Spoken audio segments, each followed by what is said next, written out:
Welcome to another Java Break. This is Dr. King, President of Basis International, and today we have a very exciting topic called Moving Your Business to the Cloud, and wouldn't you know it, Basis paved the way. So of course, one of the first questions people always ask is, what is cloud computing? I read about it, I hear about it. What in the world is cloud computing really, and what does it mean to me? Well, the real cloud is millions of servers out there in warehouses around the world, and they're just waiting to do your bidding. I guess the new news today, if you haven't been keeping up with your email from Nico and Company, is that BBX, Pro5, BBJ, and Buoy are all in the cloud, just like all the other cool guys like Google, Sun, Microsoft, Amazon, and so on. So, overview of what we're going to talk about today is cloud computing, how it is that we went through the process of deciding what needed to be done to move into the cloud, the rationale, considerations, investigations, preparations, conversions, installation, storage, and maintenance. We'll also talk about the Basis technology that is running in the cloud, because of course we try to run as much of the Basis technology to run Basis as we can whenever we are doing our day-to-day business. So, cloud computing, Basis moved all their corporate servers to the cloud. Can you believe it? You probably didn't even notice when we went from being on Earth to the cloud. That's when everything works smoothly. So why did we do it? Well, we do business in more than 70 countries around the world, and we have a lot of customers who are concerned about longevity and long-term reliability, and they wanted to know what was our business continuation plan, our disaster recovery plan. All of these things give customers a peace of mind if they know that no matter what happens, you're going to be able to survive and be around to deliver product and to deliver licenses. Of course, for our own internal purposes, we certainly wanted to reduce dependence on our local IT support and reduce dependence on hardware and software scalability we have in the building and all the guesstimations we have to do about every time we get ready to upgrade to a new piece of hardware. We certainly wanted to reduce the overall cost of hardware and software, and we wanted to offload the spam war, which is a 7x24 war that sometimes we win and sometimes we lose, but we realized that somebody else has got a lot more expertise than we do at fighting that war, and we wanted to get them in the battle and us out of the battle. We also wanted to do load balancing and off-site backups. We wanted to get our build system out of the building and up into the cloud, as well as all of our test system. So, from a business continuation perspective, what do we mean? Well, in the case of the physical plant disaster, building destroyed or damaged beyond use, employees get to work from home or from a Wi-Fi hotspot. Business really does continue as usual if you do not have your business depending on the earth, but actually depending on the cloud. What are we going to do in the case of a cloud disaster? Well, we're using Amazon EC2 and Amazon RDS and Amazon S3. You can see that they're very fond of acronyms, but we've spelled it out so it's easy to understand that we're using Amazon's Elastic Computing Cloud, their relational database service, and their simple storage service, and all of them have near 100% uptime. From a business continuation perspective, we've certainly put all of our public servers as well as our private servers up in the cloud so that if the physical plant disappears off the face of the earth, everybody out there trying to get to Basis or powered by BBJ or Bugzilla or add-on continue to be able to access those because they really are living in the cloud. Just to give you a little sense of how all that works, we've certainly got some dependence developed on MySQL. Fortunately, Amazon serves that up in the cloud, and we've got the ability to have our supplemental production databases up there and our add-on software website all powered by the MySQL servers. And you can see there's a great big long URL to get to those websites, but of course we're able to virtualize the domains and give you the ones that are easy to remember: www.poweredbybbj.com, basis.com, add-on to software.com, and they all really point to this virtual machine or these virtual machines up in the cloud, so you never have to worry about remembering the great long name. You can just continue to go to the websites that you've grown to love over the years. Business continuation, we've certainly got a dependency on the data that we use day to day. We're storing that up in Amazon's S3 storage. We have all of our accounting and our production running in that cloud. We store it on the S3 cloud. Anytime we get ready to do a backup, it is done up there in the cloud. We actually do that in an automated way every night at midnight, so that the furthest we can ever be out of sync is 24 hours. We've also pushed all of our product source archives up into the cloud. So whether you're talking about BBX, Pro 5, B Pro 5, BBJ, any of the license generation, all that is sitting in the cloud as well. The thing that most of you guys care about when it comes to 7x24 availability from Basis is our license generation and software delivery. Of course, since they're sitting up in the cloud and have an unlimited number of servers powering them, then you never have to worry about our servers being down anytime you happen to need a license or you need to download product. The requests are all handled by servers that are running up in the Amazon cloud. Of course, everything isn't just about the product and licenses. You still need to talk to people, whether or not you need to talk to somebody to buy something or you need to talk to somebody for support. We've handled that business continuation concept by using Google Voice numbers as our corporate numbers. What this means is that even if the physical plant goes down or the physical internet goes down, you'll still be able to reach any Basis personnel that you're trying to reach, whether it's sales or support. That gives the employees the ability to continue to do business as usual, even if some calamity might befall the organization. From a disaster recovery perspective, we really hope that we don't have to worry about recovering from the disaster. Since it all lives in the cloud, it seems to be very difficult to imagine a scenario where the cloud would actually go through a disaster.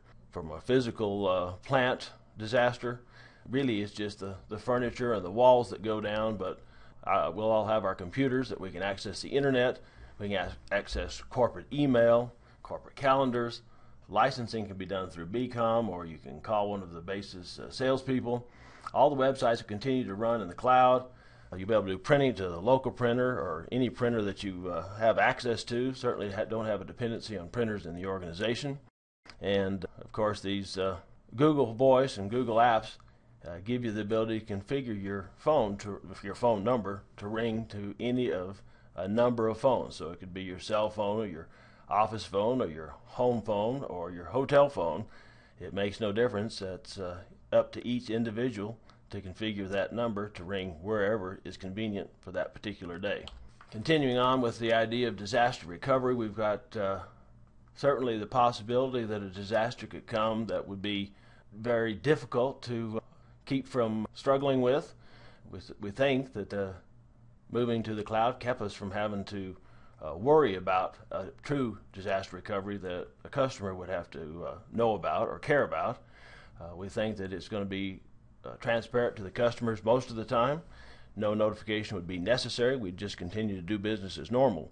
But in the worst case scenario, we certainly could reconfigure the cloud if we happen to lose in some great calamity an entire cloud area. We could reconfigure that in another cloud and continue on.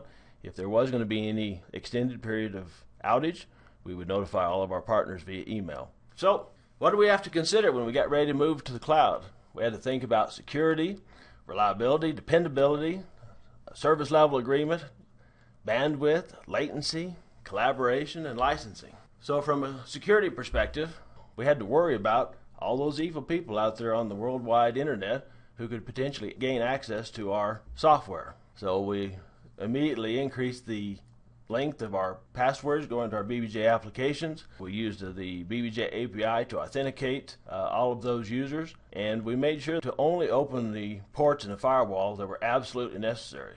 users get to run as nobody and have restricted permissions when they do not have an OS level account. So all those things made it very secure so that we didn't have to worry about the bad guys getting into our business, even though it was running in the cloud. Things we had to investigate: what was the company that we would ultimately choose? What was the functionality that we needed? Who'd been around long enough that we could count on them and trust them? We ultimately picked Google Apps Premier Edition to handle all of our email, our calendaring, docs, PDFs, PowerPoint, spreadsheets. All those things are stored in the cloud, and every time you save or store anything in a Google Cloud, they automatically save it in 3 different data centers. So the need for all of the extensive backup systems that we've had in the years gone by are no longer necessary, because all of this stuff is backed up automatically in 3 different data centers anytime you're doing business with Google. We also are using Google Sites for our intranet and our internet, and we also have reduced, if not eliminated, our dependence on Microsoft Office integration, and we are synchronizing most of the accounts with our mobile phones. I guess I should mention that although we have eliminated most of our dependence on Microsoft Office, for those members of our staff that had a heavy dependence on Microsoft Office, we also had the ability to integrate Google into the Microsoft Office suite very easily using IMAP accounts and a product called Office Sync in order to be able to save directly up into the cloud from any of the Microsoft products. So one of the first things people worry about when they start talking about moving to the cloud is, if I can't see my servers, I can't touch my servers, how do I know what state my servers are in? Well, Google and Amazon both understand that, and here is a live web page, or at least it was live the day we took a picture of it. This is where you go to discover what the status is of the various Google services that you might be using. And as you can see, there was a little problem on 722, and you can drill down and get a little more detail and as to what was going wrong on that particular day. And if you want even more detail, then you can drill even deeper into it and find out what was wrong, how long did it take to fix it, and what did they do to fix it, and how do they plan on keeping it from happening again in the future. I don't know about you guys, but it's certainly a lot more detail than I normally get or used to get anytime there would be some sort of a service outage in the organization before we went to the cloud. So it's really quite nice to begin utilizing and depending on the cloud computing world, because they deliver a much more robust infrastructure and a much more robust reporting mechanism. So investigations. We did quite a lot of investigations. As we began to move forward, we had to determine what was the direction, who was the right company, how would we be able to go from being inside our 4 walls to outside in the cloud. So as we began to investigate Amazon, they've been running a cloud platform for about 4 years now, and there was a little bit of a learning curve to understand some of their new vernacular. Anytime they talk about an AMI, that is an Amazon machine image, that's really like a ghosted copy of a machine. They have the ability to for you to choose whether or not you want to have one running on the West Coast, the East Coast, Europe, or Asia. And you listed a few of the options that you have right now. You can have a small, medium, or large. They've also got a micro. They got an extra large, super extra large, a 4 times extra large. Really any size machine you could imagine, they've got available for you. We decided, of course, to go with 64-bit systems, because that seems to be the way of the future. 32-bit systems are sort of old and antiquated, but we still can certainly use them for testing.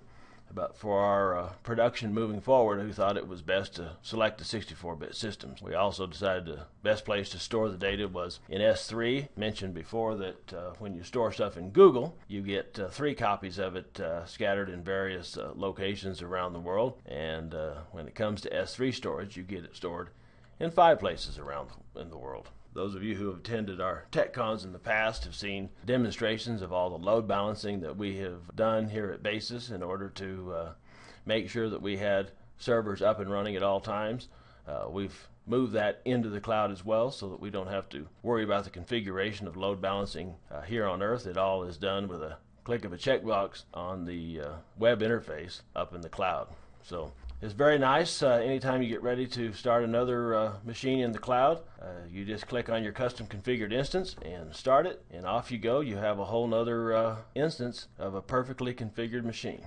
Investigation slide number 3. We're continuing on with the discussion of Amazon and EC2. There are a variety of types of storage you can have with a machine. You can have dynamic storage, the kind that disappears every time you restart your machine. You can have elastic block storage, which is persistent storage. That's equivalent to mounting a drive.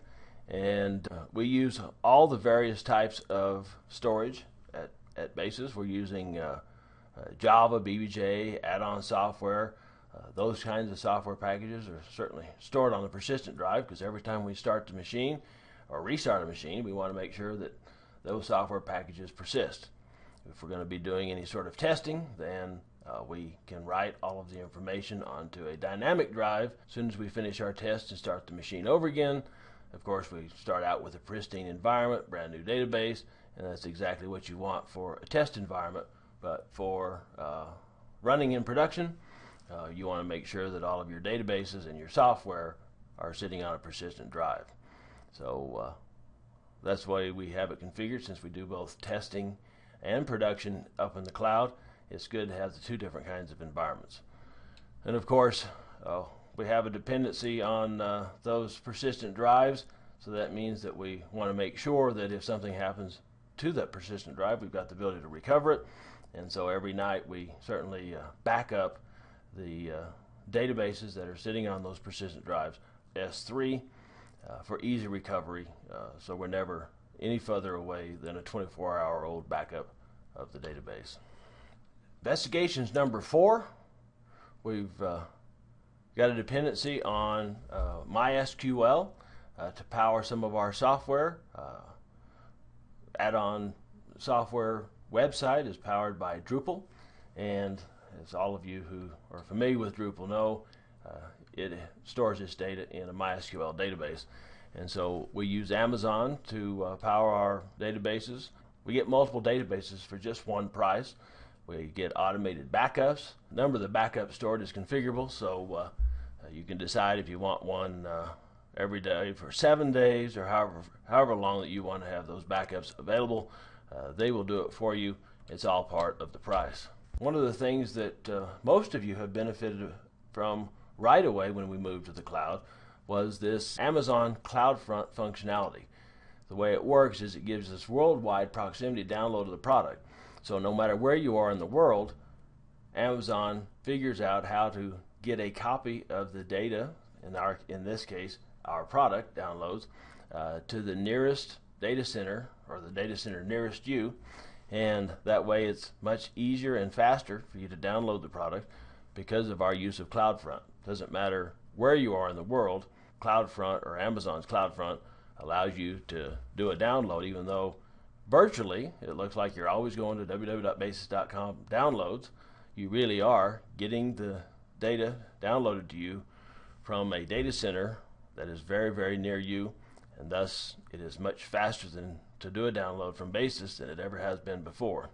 We're using Amazon S3 for a variety of storage locations. As I mentioned before, it handles the storage of our product and our backups, and also it is where we keep backups of the ghosted instances that we're running in the various data centers around the world. So we sleep very well at night knowing that there are 5 disparate copies of our data stored. Every time we put anything in Amazon S3, we automatically get 5 disparate copies in 5 different data centers. So that's very, very handy and very secure for us.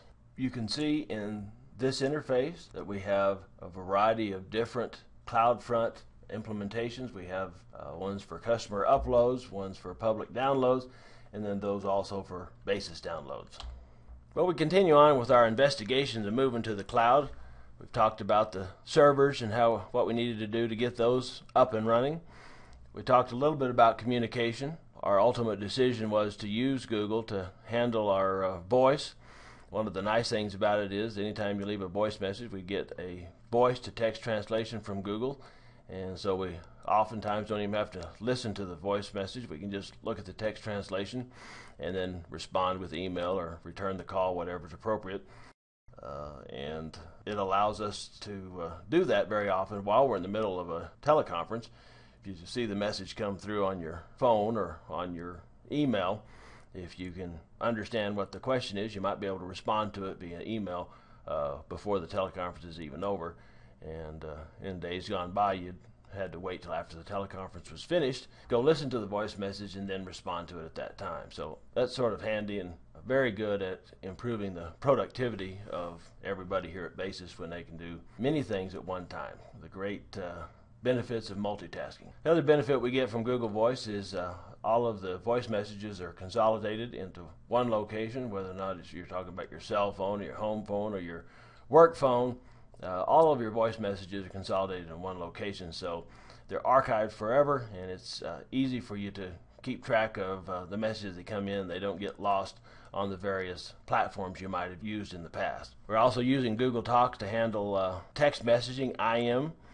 We also are able to interact with each other using the audio feature in Google Talk, so you don't even have to use a regular phone if you need to communicate by just clicking on the message, putting it on your headset, and you can have a full computer-to-computer conversation. And of course, if you're getting bored working in a virtual environment, it also comes with video. So I don't see people using that very often, but from time to time, I guess just to break the monotony, I do walk by and see somebody's busy chatting away with one of their comrades. They've got video running at the same time. So it's nice to have that functionality when you need it. So as we prepared to move into the cloud, we had to think about a variety of things. We removed our host name dependencies, of course, from our configuration because we knew when we moved to the cloud that you never could tell every day was going to be a new day, a new host name for your machine. So we wanted to make sure that we were working with localhost as much as possible. We converted our stuff to use relative pathing instead of full paths, and in so doing, it made our installations much more portable, which was necessary in order to work into the cloud. We also implemented SSH tunneling for our printing. That enabled public SSH access on the server side. Of course, it's key protected. And we verified our SSH server could print to all the servers. And then we just changed the LPR in the config file to use SSH, and we were done. And just that fast, we had Basis products working from cloud to the local printers by changing nothing more than a config file. Of course, as we continue to move into the cloud, we also had to use SSH port forwarding in order to facilitate access for ODBC and JDBC.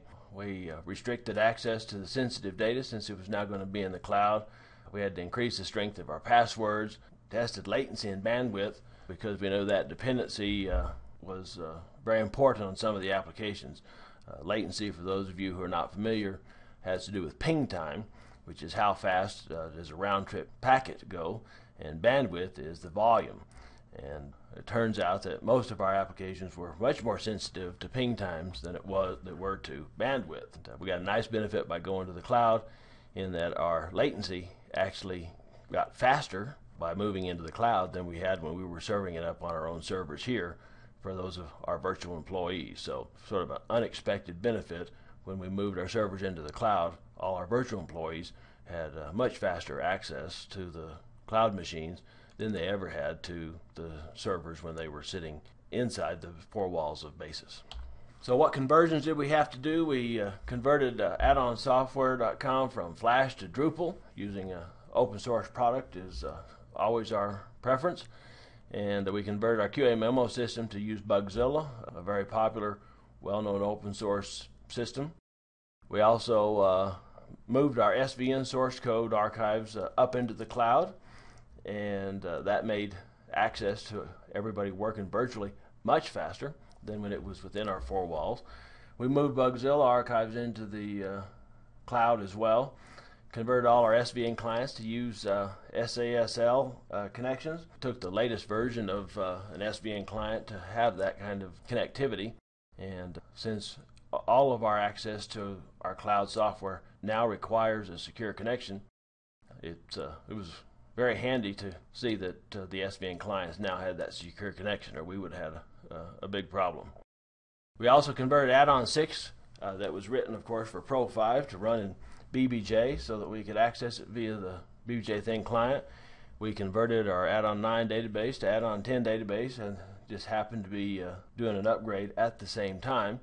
And we converted our VPN dependencies to SSH tunnel dependencies so that now everybody can work from home without using VPNs, but by accessing the cloud directly using all of the secure tunneling that comes with the various clients these days. So what do we have to install? We installed Drupal to power www.addonsoftware.com. We installed Apache Web Server, installed Java, installed BBJ. When we installed BBJ, we ran only the secure servers, that is to say the SSL servers, and we opened up the BBJ ports in the firewall. We ran the Jetty web server. We fired up WebStart and Buoy, and we also had to secure our LaunchDock utility with a user and a password. Up to this point, our LaunchDock had always been launched from inside the four walls of BASIS, and so we didn't really need the security just for the LaunchDock. We had it on all the applications. But once we moved into the cloud, we wanted to make sure everything was secure, so we added a username and password to the LaunchDock utility that you guys have all seen, I'm sure, over the years at our various tech cons, as well as in our magazine layouts. We really got to see the benefit of the work that we've done over the past 5 or 6 years implementing the SSL servers for all of the various pieces of BBJ.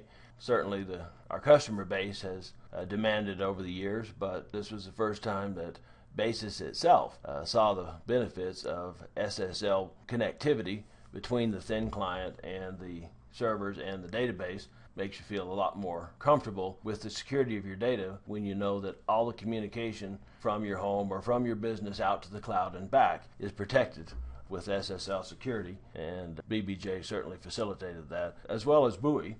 Buoy was just released this year, but with the first release it was supported on the Secure 443, and that way everything that we did when we moved to the cloud was able to be implemented with SSL right away. And it was certainly handy to be able to take advantage of the functionality that you guys have requested we put into the product over the years. It was nice to see that it was just ready to go whenever we pushed it into the cloud. So some of the other things that we had to install, we certainly had to install add-on software, which is what we use as an accounting package here at BASIS. We also installed the newest version of add-on, the Barista version, because we run a hybrid environment here. We installed Bugzilla SVN, Web SVN, and also Duplicity for doing our nightly backups to S3. Duplicity is an open source product that we're using for we first do a flash copy at midnight. We suspend the database for just a second. We do a flash copy, and then we use Duplicity to do a full backup every 7 days and incremental backups in between. And then, of course, all that is pushed up to S3 for safekeeping in 5 different copies every time we push it up there. We push one, they dupe it 5 times. Very handy. What are the charges everybody wants to know? Well, certainly monthly charges, very small monthly charges for moving your data in and out of the cloud. There's no charge to move your data between machines that are in the cloud, which is very handy for us as we do our building in the cloud, and we move after it's built. We launch test machines to go out and run all the tests, whether it's a Buoy test or a SQL test or a GUI test or a database test. All those are fired up on separate individual machines. They do all of their testing. They push the results to yet another machine in the cloud for us to review. And then finally, the base product is pushed right on up to S3 for all of you guys to download, either from a nightly build or from a fully fledged release build. But all of that is done at no charge to us because we're doing our checkouts from a cloud machine, we're doing our builds from a cloud machine, we're serving it up from a cloud machine, and all those machines allow that data to be moved in and out and around them at no charge at all.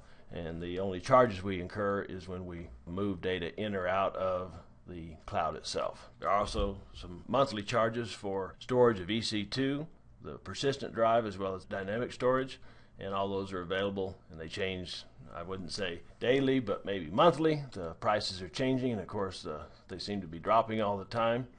and you can find those by looking up on Amazon under EC2 pricing, and you can see all the prices for yourself for today, and check back often because they seem to change very often. So here are a couple more pages that show you how you can keep an eye on the machines, your machines that are running in the cloud. Certainly have a web interface that lets you see everything that you need to see about the status of your machine. In this case, you can see we're looking at a machine image. If you want to start a machine, you just click on it and launch with this launch button here. You can launch 1 or 1,000. It doesn't make any difference. There's no commitment to run them for a long time or a short time. They charge you by the hour. So if you start one up, you get charged for an hour. If you shut it back down before the hour is up, you only get charged for the 1 hour. If you leave it up 24 hours a day, you get charged for 24 hours a day. You can see here that we have just one running instance, and you can see the variety of EBS volumes and just about anything you could ever want to see when you're looking at the health of your machines running in the cloud. Here also is another instance of a cloud machine running, but mostly just gives you a sense that if you want to check on the health of your machine, it's easy enough to see. If you want to get down into the nitty-gritty of what's happening with your machines, you can see what the average CPU is, the disk reads and writes, network traffic, all that stuff is available in real time by just going to it with your favorite web browser. From a security perspective, it's easy to configure what ports will be open and what are closed. And this is where you get your warm and fuzzy comfortable feeling of knowing that your servers are sitting in the cloud as opposed to in your back room. You can lock them down tight as a drum and only let certain machines in and only certain people access those machines and on certain ports. It's very easy to configure, and you can configure it in real time. Here is another interface that they have that shows you your EBS, your elastic block storage, that you can see the state of reads and writes and throughput. Anytime you want to take a look at whether your performance is what you want it to be, then you can certainly look in here and see what the status is. So one of the reasons that we went to the cloud, of course, was for security and long-term quality of service. But the other thing was to reduce the amount of maintenance that we had to do. The good news for us is that when we move to the cloud, Amazon gives us a maintenance policy that it's their job to keep up with the servers and keep up with the electricity and the internet access. All of that stuff is automatic and part of the service. So it was a huge burden off of our shoulders when we no longer had to worry about maintaining the servers in the cloud, because there were hundreds of thousands of servers up there just waiting to do our bidding, and we just had to pick 1 or 10 or 100 on that particular day when we needed their access. When it comes to Google, of course, maintenance is all part of the service as well. Whether you're talking about email or voice or spam, Google is handling all the maintenance, and we didn't have to worry about it at all. When it came to our the servers that we're running in production, we do create snapshots and we store them in S3 so that if we need to recover, we can get them down from S3 and start a new instance. As part of our ongoing maintenance, we create new AMIs or Amazon machine instances. Each time we do an upgrade to BBJ or to add-on, we create a new image so that from then on, every time we start an instance, we know that we're going to start with the latest version of our software running on it. Of course, as I mentioned before, one of the maintenance features that we have to do, one of the maintenance tasks that we have to do is we have automated scripts that run every night that do a backup and push it up into S3. And I guess I don't even know if you could call it a maintenance feature, but every time we get a new code check-in to either BBJ, Barista, or add-on, there automatically kicks off a build and a test system, and ultimately results in the product being pushed to a server available for download on either a nightly or a daily build, and eventually a full-fledged release build. That's all automated, and we use a product called Hudson to manage all of the building and testing up in the cloud. A test after every check-in, we publish those test results for our internal QA department. Assuming that the tests have passed, we publish every build that passes those tests. So that's about the extent of it, of the maintenance that we have to deal with now that we've moved all of our servers into the cloud. I mentioned this slide was coming earlier. It's very familiar to the Google slide. Google wants you to be able to check and see that all the services are up and running, and if they're not up and running, they want to give you the details of why they're not running or how soon it'll be before they're back up. Amazon has a similar kind of thing. You can see all of the various services that are up and running, and you'll be able to drill down, of course, and see if there's some kind of service interruption or something wrong with a particular service you're depending on. So I guess the biggest news about us moving to the cloud is that the Basis product line moved very easily and seamlessly into the cloud with the ability to run SSL security.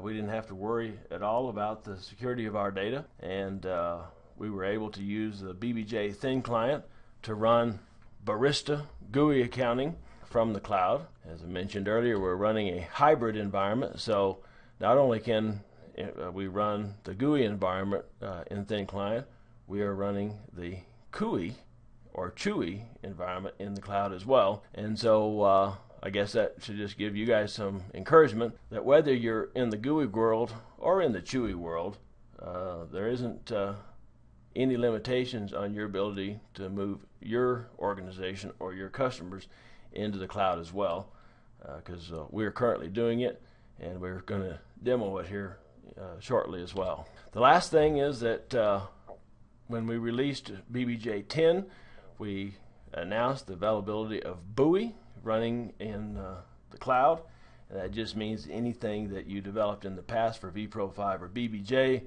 that was GUI, it could now run as JavaScript in any JavaScript powered browser, and we'll show you a demo of that as well here when we get ready to do all of the demos.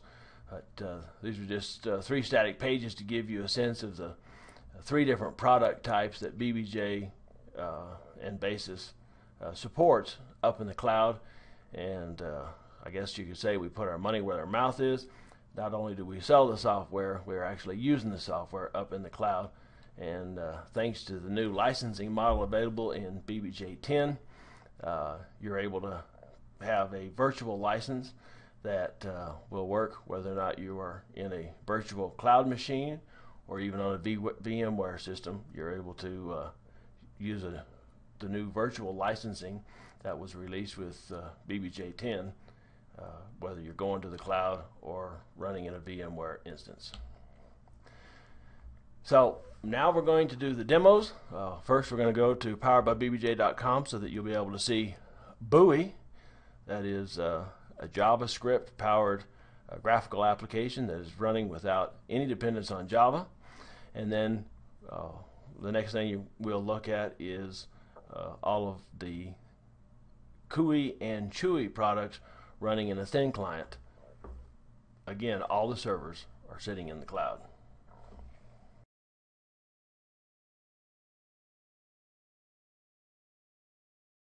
So I thought everyone would enjoy seeing exactly what difference it is when you are running from the cloud instead of running from a server in the back room. And as it turns out, you can't tell any difference at all.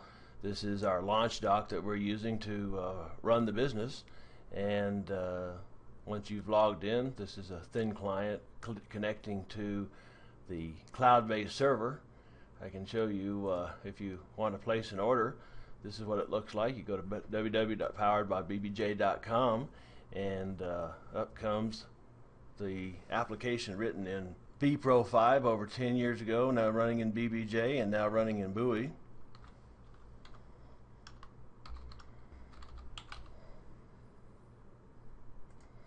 And so just like that, you're into the application, and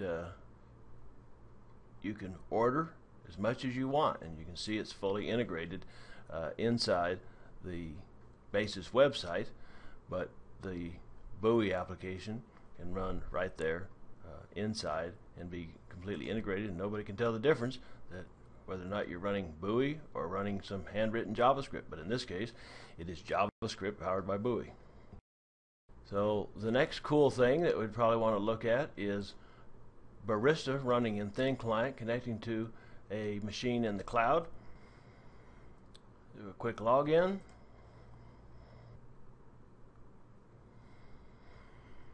So just like that, it is up and running.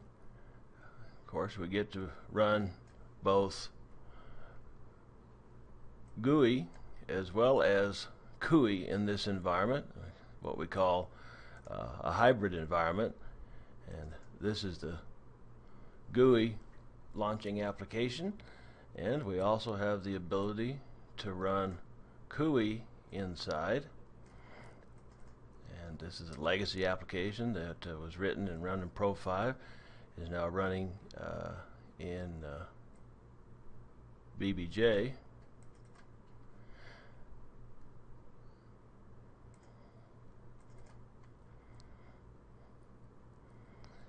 So I'm going to do a quick lookup just to show you that it's fairly snappy.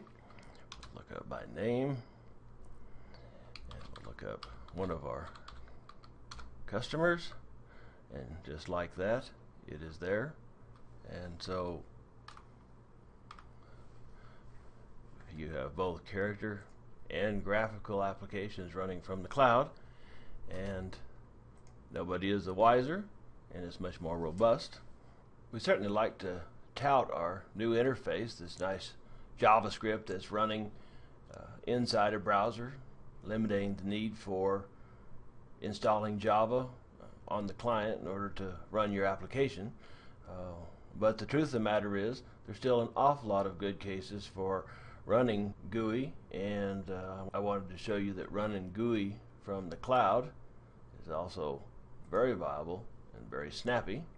We'll take that same application, B-Commerce, that was written 10 years or so ago in vPro 5.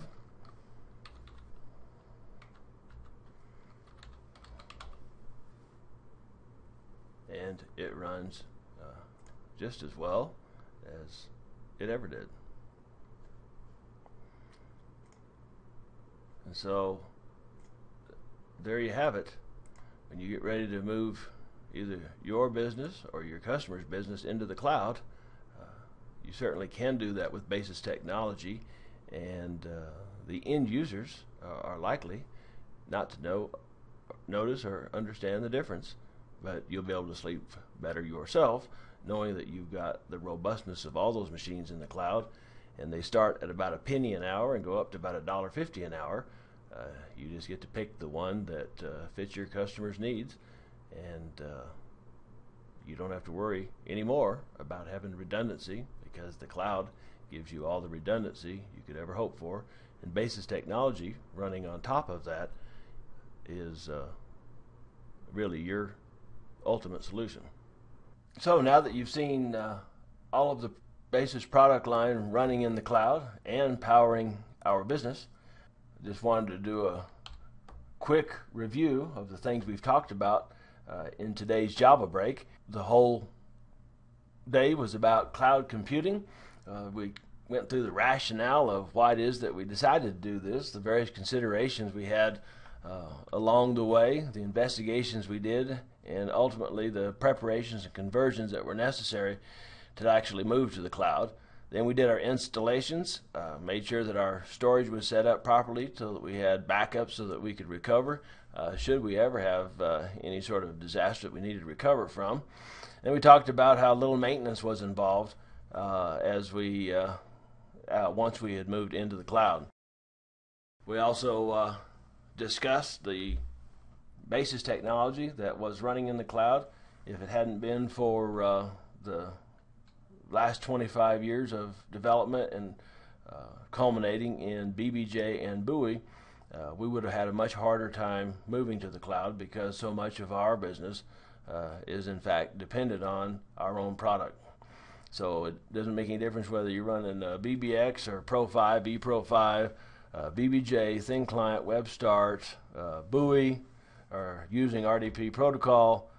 It is possible to run all of the Basis product line in the cloud, and that's really made possible by both the technology of Thin Client and Web Start, as well as the new licensing model that allows you to have a virtual license or a cloud license. If you don't know about that or don't have one, contact your salesperson and tell them that you're interested in hearing more about the new cloud license or virtual license, and I'm sure they'll be glad to tell you more about it, and you'll be able to move your Basis powered products into the cloud at your leisure as well. The last piece we covered was the fact that not only did we move our production servers into the cloud, but we also moved our building and testing framework into the cloud, and that's all powered by Hudson.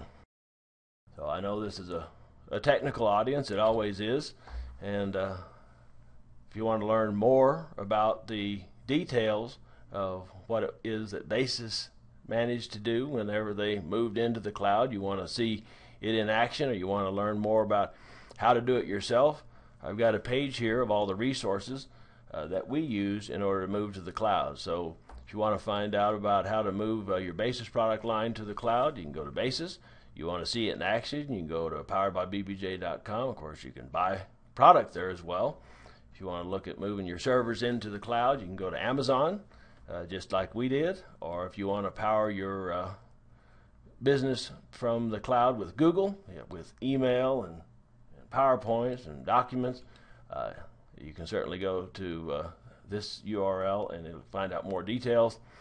And probably last but not least, if you are doing some of your own development and testing, then you can certainly follow along in our footsteps and use Hudson to drive that development process. So one last benefit of Basis moving to the cloud is now all of our customers can call tech support toll-free if you're in the US or Canada. It's easy to do. Go to our support page, and once you've got to our support page, you'll see that we have a button there and also a link that'll activate our Google Voice connection. You click on it, put in your name so we know who's calling in, and put in your number that you want the phone to ring, and press connect. What's going to happen is it's going to dial the phone, which is happening here. Press 1 to dial. Google Voice is connecting your call.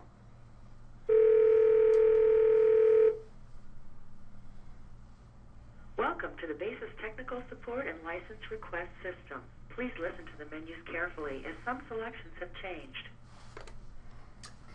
And just like that, you've made a toll-free call using Google Voice. It connects to the IVR system that you know and love, and if the system happens to go down, Basis burns down or blows away, it'll still take your call. It won't go to the IVR, but it'll give you the ability to leave a message, support@basis.com email address, and we'll be able to turn around and call you right back.